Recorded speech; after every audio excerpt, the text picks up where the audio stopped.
9 submarines armed with experimental sonar defied impossible minefields to invade Japan's guarded sea, sinking 28 ships while losing 1 boat and 85 men. Their daring mission broke Japan's last supply route, proved new technology could conquer deadly barriers, and change submarine warfare forever. At 025T on June 4, 1945, Commander Earl Hydeman stood in USS Sea Dog's conning tower, watching his sonar operators display as the submarine neared the Tsushima Strait, where 4 belts of submerged mines guarded the Sea of Japan. He was 34 on his 3rd war patrol, and no submarine had ever made it into Japan's most heavily defended waters alive. The Japanese had stretched 400 mines across a 40-mile channel, each set about 50 yards from the next. American subs kept away. For 2 years nobody attempted the passage, not since October 11, 1943, the day Vice Admiral Charles Lockwood lost his closest friend. Lieutenant Commander Dudley "Mush" Morton, the famed skipper of USS Wahoo, the Pacific's most daring submarine commander. Morton had sunk 19 enemy vessels in 5 patrols. He had slipped into the Sea of Japan through these waters in August 1943 and devastated coastal shipping for 2 weeks. But when Wahoo tried to leave via the La Perouse Strait on October 11th, Japanese aircraft found her at the surface. 40 bombs, 69 depth charges, 79 sailors killed, no survivors. Lockwood wrote in his diary, "This is the worst blow we've had. I'm heartbroken. God punished the Japanese." For 20 months the Sea of Japan remained off limits, Japan's final secure sea lane, a protected inland water, where merchant ships sailed between Korea and Japan with lights on and in straight courses, unescorted because everyone believed American submarines could not penetrate the minefields. Lockwood, however, had not forgotten Morton, and he never stopped plotting retribution. By spring 1945, researchers at the University of California's Division of War Research had produced a new device. Frequency-modulated sonar, FM sonar, a mine detection system that painted underwater hazards on a green display and emitted a clear tone whenever the beam crossed a mine. Crews nicknamed the sound Hell's Bells. The gadget was experimental and unreliable. A February 1945 test report concluded, "It is not felt that in its present state of development, FM sonar is operationally reliable." Lockwood ignored that verdict. He selected 9 submarines, fitted them with FM sonar, trained their crews for 3 months, then gathered them at Guam on May 27th and gave them one order: break the Tsushima Strait. Get into the Sea of Japan, hunt everything that moves, and make the Japanese realize they no longer controlled their last safe waters. He called the mission Operation Barney. 9 boats divided into 3 wolf packs. Hydeman's Hellcats led by Sea Dog with Creval and Spadefish, Pierce's pack of Tunny, Skate and Bonefish, and Risser's trio of flying fish, Bowfin and Tanais. The plan was straightforward: run submerged at 150 feet, slip through the 4 mine lines, stay down for 20 hours, and trust the FM sonar to keep them alive. At 0230 on June 4th, Sea Dog reached 150 feet and leveled off. Hydeman ordered the FM sonar switched on. The operator turned the volume up so the entire crew could hear. For 5 seconds there was only the electric hum, then the beam swept something metallic 600 feet ahead, and a sharp, clear tone rang through the boat. Hell's Bells, the first mine. Hydeman checked his chart and saw 3 more mine lines ahead. 400 lethal spheres suspended on cables between them and the Sea of Japan. But the sonar's display was not behaving as it should. Instead of bright green pairs marking targets, there were fuzzy, indistinct blobs. The rigging that should have been crisp sounded muffled and uncertain. The experimental kit was failing at the worst possible moment. Hydeman stared at the screen as his executive officer, Lieutenant Commander James Lynch, stepped forward. "Sir, the sonar isn't reading properly." "I know," Hydeman replied. "We could surface radio back abort." Hydeman looked at the chart date, June 4th, exactly 20 months since Wahoo went down, and thought of Morton, of Lockwood's diary, of 79 men who never returned. "No," he said. "We go through." Sea Dog crept ahead at 2 knots. The blurred mark on the screen grew, 600, 500, 400 feet. The mushy tone rose but never resolved. At 300 feet, the mine should have been directly ahead. Hydeman could not fix its position precisely, so he ordered a hard right rudder. Sea Dog swung and the blob drifted left on the display. By some miracle they had missed it. Cal, Creval and Spadefish followed Sea Dog through that first barrier. All three Hellcats cleared it. Hydeman briefly raised his periscope at 400 for 30 seconds to confirm position, then dived to 150 feet again. 3 more mine lines remained. 24 hours later, on June 5th, Pierce's pack approached the strait. Commander Richard Lynch stood in Skate's conning tower as his sonar operator called ranges. Unlike Sea Dog, Skate's FM sonar performed perfectly. Clear tones and bright green pairs with Hell's bells chiming each time the beam passed a mine. At Escher 320, Skate submerged to 150 feet and entered the first minefield, reaching the second within an hour. The spacing there was tighter, 50 yards, and Skate's length of about 100 yards left little margin. The current pushed them east toward a cluster of 3 mines. Lynch ordered engines stopped and let the sub drift. The sonar showed the mines closing, 40 yards, 30, 20. A sudden sound froze every heartbeat aboard. Metal scraping metal along the hull, starting at the bow and moving aft, a mine cable dragging. If the cable snagged on Skate's bowplanes or superstructure, the mine would slide down and strike the pressure hull, detonating and destroying the boat. Lynch stood motionless as the scraping passed the conning tower, the engine room toward the stern. A sailor whispered, "This is it." The hydrophone operator cranked up the volume so everyone could hear. The cable grazed the stern planes, touched the props, then stopped and slid free. Skate drifted clear. Lynch did not speak for half a minute. When he finally ordered them to proceed, his voice was steady but his hands trembled. 6 hours later, on June 6th, Rissa's Bobcats entered the strait. Commander Alexander Tyree commanded bowfin. His FM sonar worked, but the Hell's Bells tone became almost continuous as they moved through the second field, a mine roughly every 300 feet. The clear ringing filled the boat for 17 hours straight. Some sailors stuffed cotton in their ears, others simply stopped noticing it. The sound became background, a tinnitus-like drone, the hum of their looming deaths in the water. At one point, Tyree's crew heard the same cable scraping Skate had reported, bow to stern along the entire hull, then silence. By midnight on June 6th, all 9 Hellcats had passed through and met on the surface in the Sea of Japan. On June 7th, Hydeman raised his periscope and saw nothing. No patrol boats, no aircraft, no destroyers. The Japanese were unaware that 9 American submarines had penetrated their sheltered waters. Lockwood's gamble had paid off. They were inside. The harder task lay ahead. Hunt for 15 days, sink everything possible, then escape back through the La Perouse Strait where Wahoo had been lost. If the Japanese discovered the subs before June 24th, every Hellcat would be trapped. At sunset on June 9, 1945, Lockwood's orders went into effect. Commence offensive operations. Hydeman positioned Sea Dog off Honshu's northwest coast near Niigata. Predictably, Japanese merchant traffic ran freely between Korea and Japan with no escorts, no zigzagging, lights burning and navigation aids on, exactly as intelligence had forecast. At 2015, Sea Dog's radar picked up a medium freighter of about 2,500 tons on course 205D at 8 knots, bound for Kyoto, completely unaware a submarine tracked it.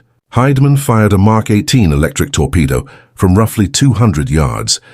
The weapon left no wake. At 2015-45, the torpedo struck the forward section and the ship sank within a minute.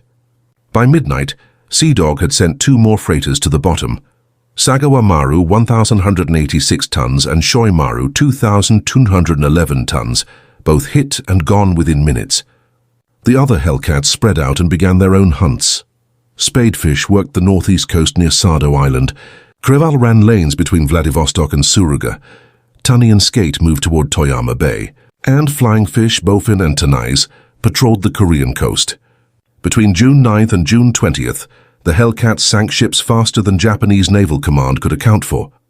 Reports simultaneously arrived from many areas, vessels disappearing with no distress calls and no survivors, empty stretches of sea where convoys once sailed. On June 11th, Sea Dog found and destroyed another freighter, Kofuku Maru, 753 tons. A single torpedo from 800 yards sank her in 3 minutes. The next dawn, June 12th, Sea Dog intercepted 2 cargo ships steaming together, Shinsen Maru, 887 tons, and Kaiwa Maru, 1,045 tons, both loaded with supplies for northern Honshu garrisons. Hydeman fired 4 torpedoes, 2 at each ship. All struck and both sank before 0700. Japanese command finally realized what had happened. American submarines had penetrated the minefields and were operating inside the Sea of Japan. The Sea of Japan was no longer safe. Authorities ordered every merchant vessel to stop immediately, all convoys to return to port, and every cargo ship to remain anchored until further notice. The damage, however, had already taken hold.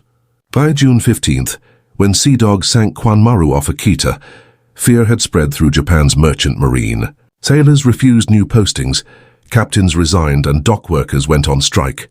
Confidence in their last sheltered shipping lane was shattered. On June 19th, Sea Dog hunted off Hokkaido's northwest coast and located 2 more prizes.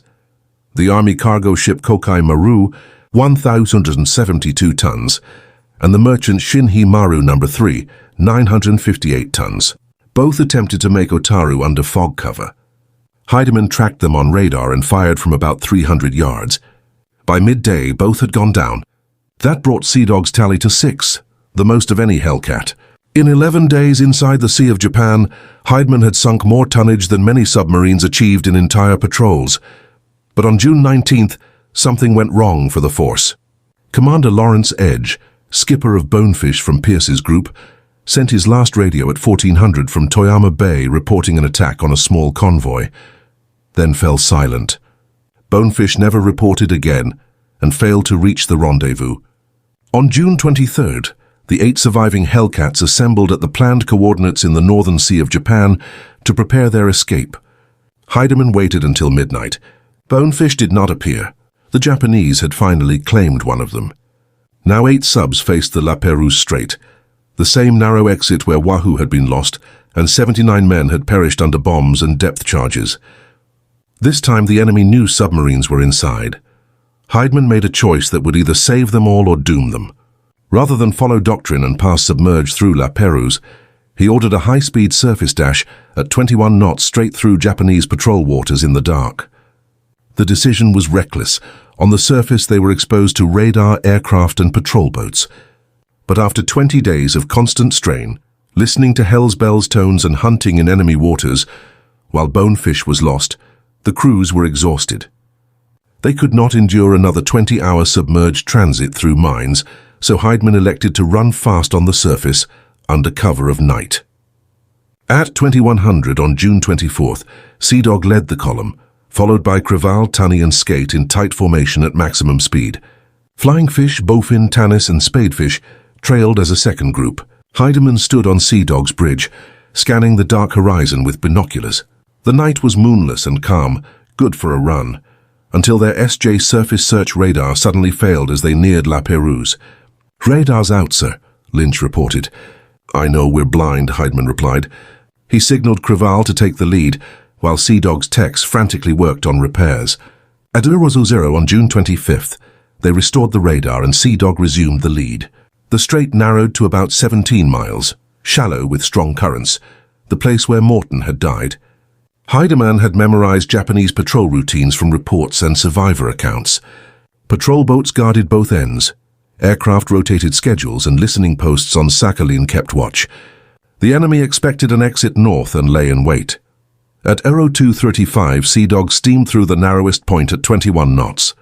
No patrol boats, no searchlights, no depth charges appeared. The column pressed on. Creval 200 yards astern, then Tunny, then Skate. By 0500, all 8 submarines had cleared La Perouse and were safe in open Pacific waters. Hydeman ordered the formation to slow to 10 knots and spread out so engineers could inspect engines, and crews could rest after 8 continuous hours at flank speed. He also needed to verify losses. Diving to check for damage, he tallied in his head. 9 subs had entered the Tsushima Strait on June 4th. 8 had emerged through La Perouse on June 25th. 1 lost Bonefish and her crew of 85. Still, the mission had achieved its goals. 28 Japanese ships sunk, 1 submarine lost, 54,786 tons of enemy shipping destroyed, plus an additional 11,000 tons from a Soviet freighter accidentally torpedoed by spadefish. Japan had lost its grip on the Sea of Japan. Merchant skippers refused to sail, and dock workers refused to load cargo. The psychological blow was complete. On July 4, 1945, Sea Dog returned to Pearl Harbor, where Lockwood waited on the pier. When Hydeman stepped ashore, Lockwood held his hand in silence for 10 seconds and then said, "Mush would be proud." Hydeman replied, "We finished what he started." "Sir."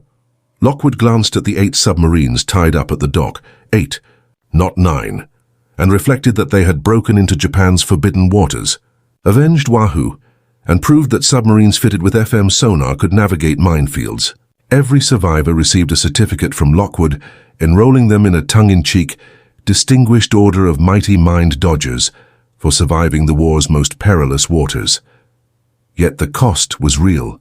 Bonefish never returned, and 85 men remained in the Sea of Japan forever. The story of Operation Barney had roots 2 years earlier in a San Diego laboratory and in the loss of Wahoo on October 11, 1943. Lockwood, reading damage reports at Pearl Harbor, received the message, "Wahoo overdue, presumed lost, all hands." He locked himself in his office for 4 hours and emerged aged by a decade. He summoned his intelligence officers and said 6 words, "Find me a way into Japan." The Sea of Japan problem was stark, 400 miles of protected water with 3 entrances, all mined. Tsushima Strait in the south had 4 lines of contact mines suspended on cables.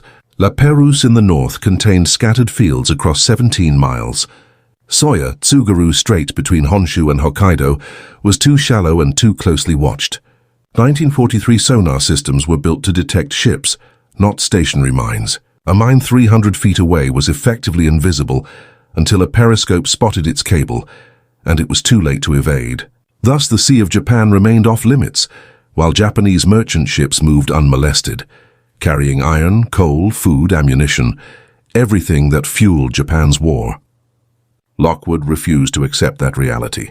In April 1944, he visited the University of California's Division of War Research in San Diego and asked scientists whether they could build a mine detector for submarines. Dr. William Tukey explained their work on frequency-modulated sonar for minesweepers. By sweeping frequencies while scanning, a non-directional hydrophone could infer bearing from frequency alone, achieving a maximum range of about 800 yards in ideal conditions. The system had flaws. It sometimes confused fish schools with mines, producing muddy returns, while mines produced clearer tones, and operators needed weeks of training to distinguish them. Early tests produced wiring failures, power surges, and false signals. The minesweeper force rejected it as too complex and unreliable. Lockwood, however, saw promise.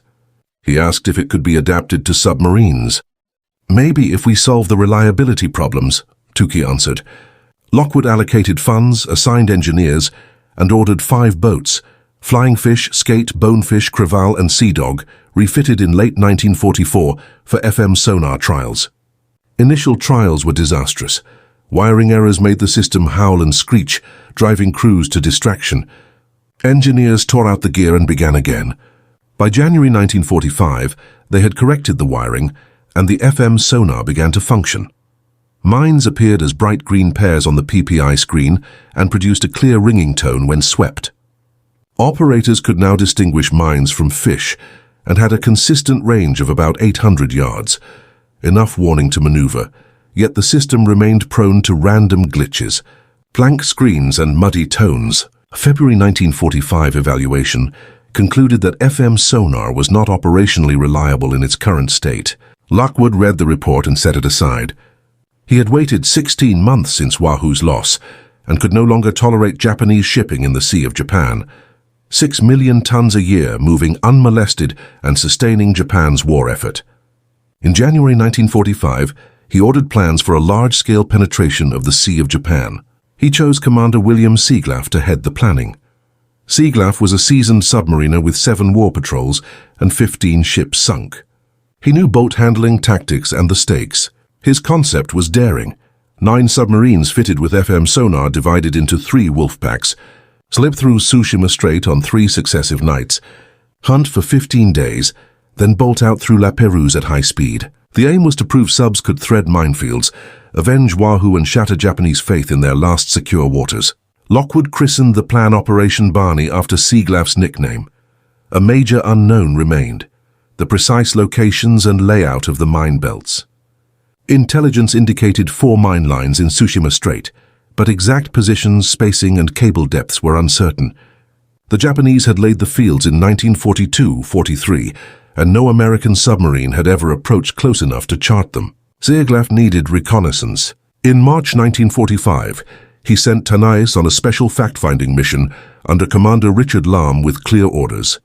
Approach Tsushima. Use FM sonar to detect and map the mines, and return alive without engaging targets. Tanais spent 11 days inching along the approaches. The FM gear performed well. Operators detected mines to roughly 700 yards, logged locations, mapped cable runs, and counted anchors. When Tanais reached Pearl Harbor in early April, Seaglaf finally had usable intelligence: 4 mine lines sweeping northwest to southeast across the channel, spacings from about 50 to 150 yards, and cable depths between roughly 20 and 80 feet.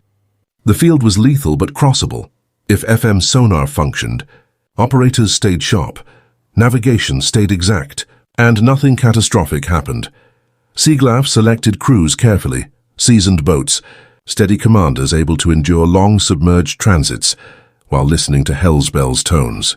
Hydeman took overall command for his steadiness and methodical approach. He had led Sea Dog since March 1945 and already added a sinking on his 3rd patrol. Pierce, aggressive yet cautious, led the Pocats. Risser commanded the Bobcats with a crew that trusted him implicitly. 3 Wolfpack leaders, 9 boats, roughly 270 men. In April and May, the 9 subs trained together at Pearl Harbor, practicing FM sonar use, running simulated mine transits, and studying the maps Tanais returned with. Lockwood joined training runs personally to hear the tones and see the green PPI pairs so he'd know what crews faced. On one rehearsal, Sea Dog's FM rig glitched, producing fuzzy blobs on the screen and a muddy tone. Lockwood halted the run. Technicians found and fixed a loose connection within 30 minutes, and the danger was made real. The system could fail at the worst possible time.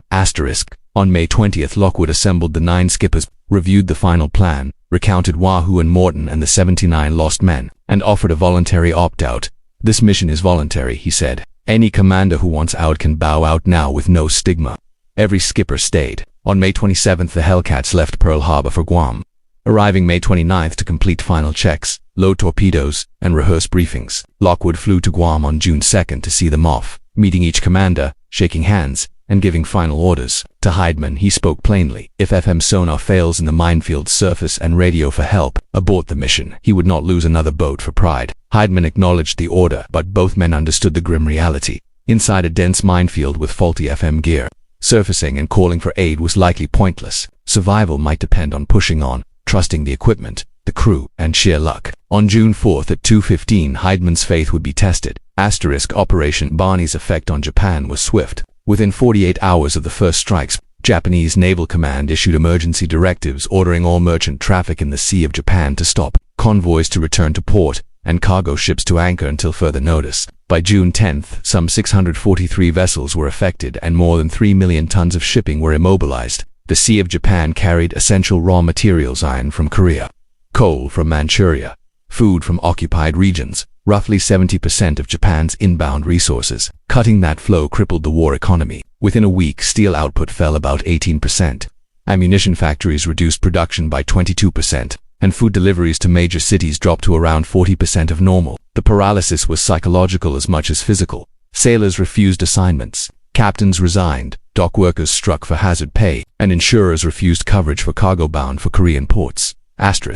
Japan attempted to resume escorted convoys on June 22nd, 3 destroyers, 2 patrol boats, and 6 merchantmen from Busan toward Suruga, but by noon on June 23rd, 2 merchants had been torpedoed. The convoys scattered, and the effort was abandoned. The submarine's presence induced far more disruption than the sinkings alone. On June 19th, Sea Dog hunted off northwest Hokkaido and found 2 more targets: Army cargo, Kokai Maru 1,272 tons, and merchant Shini Maruno 3,958 tons, both trying to reach Otaru in fog. Hydeman tracked them on radar and fired at roughly 300 yards. Both ships were down by midday, bringing Sea Dog's total to 6 more than any other Hellcat. Yet on that same day, tragedy struck Pierce's pack. Bonefish's last radio at 14 o'clock from Toyama Bay reported an attack on a small convoy and then fell silent. Bonefish never reached the rendezvous and was never heard from again. Asterisk. On June 23rd, the 8 remaining Hellcats assembled at the Northern Sea of Japan rendezvous to prepare for the getaway. Bonefish did not appear. With one boat lost and the enemy alerted, Hydeman faced La Perouse Strait, the narrow northern exit, where Wahoo had been destroyed, and made a fateful choice rather than attempt the doctrinal submerged transit. He ordered a high-speed surface dash at about 21 knots through enemy patrol waters at night. The gamble was extreme surface transit exposed them to radar, their craft, and patrol craft, but after 20 days of relentless pressure, sleepless crews, and the shock of losing Bonefish, another long submerged mine run seemed intolerable. At 21 o'clock on June 24th, Sea Dog led the column with Crivali, Tunny, and Skate close behind. Flying Fish, Bowfin, Tanay, and Spadefish following in a second group. The night was dark and calm, favorable for a run, until Sea Dog's surface search radar abruptly died near La Perouse. Lynch reported, "Radar's out, sir." Hydeman told Crivali to take point while techs worked. At midnight, they restored the radar and Sea Dog resumed the lead. The strait narrowed to about 17 miles with shallow water and fierce currents. The place Morden had died and Japanese patrols and aircraft were positioned to intercept. Asterisk. At 2:35, Sea Dog steamed through the narrowest section at 21 knots and encountered no foes, no patrol boats, searchlights, or depth charges. Crivali followed at 200 yards, then Tunny and Skate. By 5 o'clock, all 8 subs had cleared La Perouse into open Pacific waters. Hydeman slowed the formation to 10 knots to allow engineers to cool engines and crews to rest, then dove to inspect the boat for damage and to tally losses. 9 had entered Tsushima Strait on June 4th. 8 emerged through La Perouse. On June 25th, Bonefish was lost with her crew of 80. The operation had achieved its aims. 28 Japanese ships sunk, 1 submarine lost, 54,786 tons of enemy shipping destroyed, plus another roughly 11,000 tons when Spadefish mistakenly torpedoed a Soviet freighter. Japan's grip on the Sea of Japan was broken. Merchant captains refused to sail and dock workers refused to load cargo. The psychological impact was decisive. Asterisk. Sea Dog returned to Pearl Harbor. On July 4, 1945, Lockwood awaited on the dock. When Hydeman stepped ashore, Lockwood held his hand in silence for 10 seconds and then said, "Mush would be proud." Hydeman replied, "We finished what he started." Sir Lockwood looked over the 8 submarines berthed at the P-9 and knew they had penetrated forbidden waters, avenged Wahoo, and demonstrated that FM sonar could let subs navigate minefields. Each survivor received a tongue-in-cheek Distinguished Order of Mighty Mine Dodger certificate from Lockwood for making it through the war's most perilous waters. Asterisk. The human cost remained stark. Bonefish never returned and 85 men were left in the Sea of Japan. Operation Barney had its origin 2 years earlier in a San Diego lab and in the loss of Wahoo on October 11, 1943. Lockwood, after receiving the message that Wahoo was overdue and presumed lost, locked himself in his office for 4 hours and emerged visibly aged. He told his intelligence officers, "Find me a way into Japan." The problem was straightforward on paper. 400 miles of protected sea with 3 mined entrances. Tsushima in the south with 4 contact mine belts on cables. La Perouse in the north with scattered fields across 17 miles. And Sugaru-Soya to shallow and watch to be viable. Sonar technology of 1943 was built to detect ships, not passive mines. A mine at 300 feet was effectively invisible until a periscope spotted its cable, leaving no time to react. So Japan's shipping ran on molested, moving iron, coal, food, and ammunition that sustained the war. Lockwood refused to accept that. Asterisk. In April 1944, he visited the University of California Division of War Research and asked if a mine detection the system could be adapted for submarines. Dr. William Tukey described frequency-modulated sonar used by mines by sweeping frequencies while scanning. A non-directional hydrophone could infer bearing from frequency alone and in ideal conditions reach roughly 800 yards. The system had faults that sometimes confused schools of fish with mines, producing muddy returns while mines gave clearer tones, and operators required weeks of training to tell the difference. Early tests produced wiring failures, power surges, and false signals. The Minesweeper force rejected it as too complex and unreliable. Lockwood saw potential nonetheless. He asked whether it could be fitted to subs. Tukey replied, maybe if reliability issues were solved. Lockwood funded the effort, assigned engineers, and ordered 5 submarines Flying Fish, Skate, Bonefish, Crivali, and Sea Dog refitted in late 1944 for FM sonar trials. Initial trials were disastrous. Wiring errors made the unit howl and screech, unnerving crews. Engineers ripped out the gear and rebuilt it. By January 1945, wiring problems were fixed and the FM sonar began to show mines as bright green pairs on a PPI screen and to give a clear ringing tone when the beam crossed a mine hell's bells. Operators could distinguish mines from fish and had a usable range of about 800 yards, but the system still glitched at times with blank screens and muddy tones. A February 1945